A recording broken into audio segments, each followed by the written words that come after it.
Imagine standing on a windswept ridge, the air sharp with the scent of pine and earth, as a group of Neanderthals moves silently through the valley below. For too long, we've pictured them as brutish cave dwellers, hunched and simple, scraping by in a savage world. But what if we've been wrong? What if their lives were as rich and complex as our own? Let's step into their world, not as distant spectators, but as witnesses to their ingenuity, their struggles, and their triumphs. Picture a late summer morning. Some 60,000 years ago, in what we now call Europe, the sun spills over a limestone cliff, warming a small camp nestled at its base. A Neanderthal woman kneels by a fire, her hands deftly shaping a piece of flint. Her strikes are precise, each chip revealing a blade sharper than any modern scalpel. Archaeological finds, like those at France's La Ferraci site, show us their tools weren't crude, they were masterpieces of engineering, crafted with a technique called l'Ivoire, requiring foresight and skill.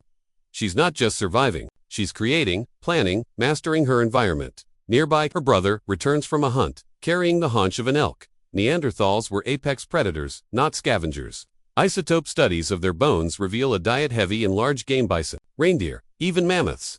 Hunting such beasts demanded strategy. At sites like Germany's Salzgitter, spear points embedded in animal bones suggest they worked in teams, communicating with gestures or perhaps even early language. Can you imagine the trust required to face a charging aurochs, knowing your kin had your back?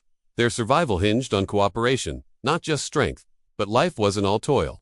In the camp, a child plays with a small bone carved into the shape of a horse, found at Spain's Cuevo del Shattering. Neanderthals weren't joyless, they created art. However simple, they adorned themselves with eagle talons and shells, as discoveries in Croatia's Krapina cave reveal. These weren't mere trinkets, they were symbols, perhaps of status or belonging.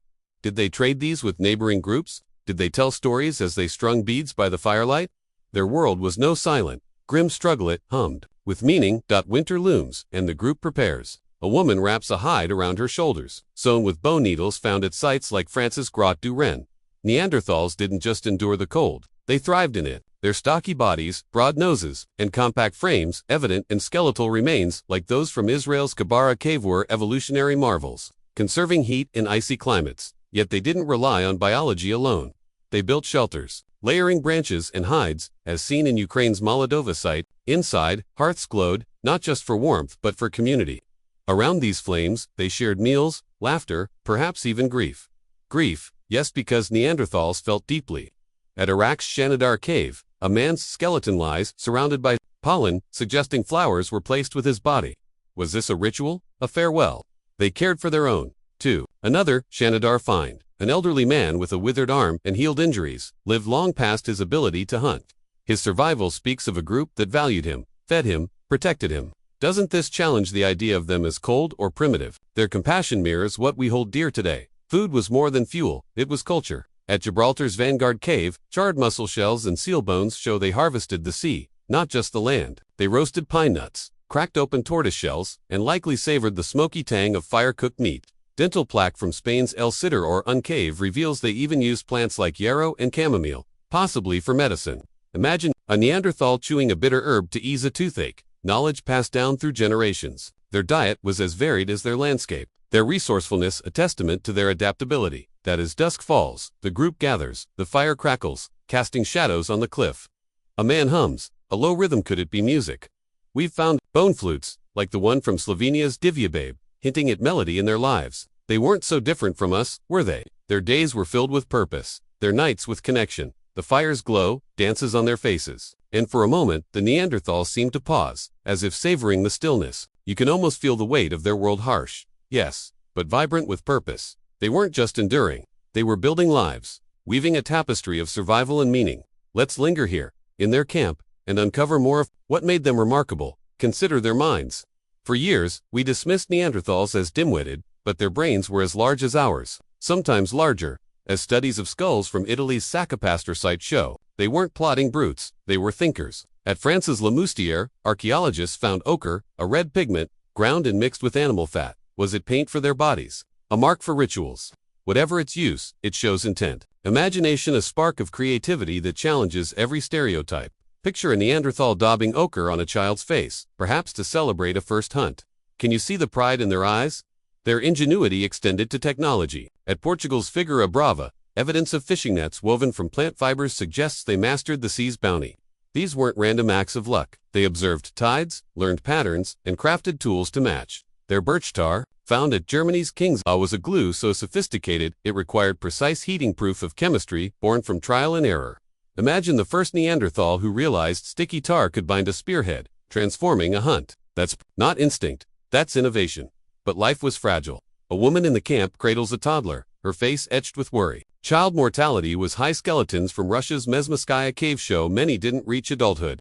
Yet Neanderthals fought for their young. At France's Lequina, a child's healed skull fracture suggests careful tending, perhaps weeks, of care. What did it mean to hold a feverish child through the night, knowing survival was uncertain? Their love was no less fierce than ours, their losses no less heavy. Their world was vast, not isolated. DNA studies, like those from Siberia's Denisova cave, reveal Neanderthals interbred with early Homo sapiens, sharing genes that linger in us today. They met, traded, perhaps clashed, but also connected. At Romania's Oase cave, a human jawbone, with Neanderthal traits, hints at families blending, lives entwining, were there moments of curiosity, even affection. Across these encounters, their legacy isn't just in bones, it's in our blood, shaping our immune systems and resilience.